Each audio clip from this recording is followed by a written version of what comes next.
So this is path of building, and we use it in a special way, like way more than most streamers do. First, there's like download instructions for path of building and the description. I'm using a separate branch as well, and we'll have instructions on how to do that. It's a lot more up to date and also has some extra special things like it lets path of building do actual impale calculations, and you get to have pantheons. So if you're wondering why mine looks different than the default path of building, that is why. Generally, we use it. It's a large part of how we do the guides. So first, to import a build, you would click here, import from paste bin. All of my guides would have a paste bin, and then you would click on the import, and then you get the guide. If you're ever just wanting to explore a streamer's build or something like that, you can just type in any streamer's profile name, and then click start, and then you have to like select through the character that they're playing on, and then you can look at everything like that. Something that makes our guide stand out a lot is instead of just having a finished skill tree and saying, hey, here you go, there's the skill tree, we do this step by step. And the reason for that is to make it a lot more obvious for new players where to go next and like what are the most efficient nodes in the start.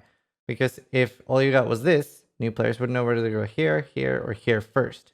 We also include like ascendancies. If you see here, when you click on normal lab, you can see that the first one in the guide that we're using as an example would be arena challenger. When you then click on the cruel lab one, it would show blood in the eyes, and it's like this on every guide we do. And this is a good example too, because the example here is a gladiator bleed build, and there's a couple of different versions that we talk about in that guide. So like there's one where you focus on cluster jewels, there's one with when you switch to the bleed part, and there's another like block version for tankier. In the skills section, we usually try to make it very, very obvious, like what's for leveling and what you're actually using endgame, and like what your AoE and what your single target is. So here are some examples. You have double strike early on for single target, and then you have frost blades for clearing, and then later you switch to blade storm as your ability. And then generally gems will be linked in order of importance as well. So if you only have, for example, in this case, a 4 link, you would use Impale, Rage, and Close Combat. The notes section. So this is made by Mr. Madiki, and it's like an extra thing we do for new players.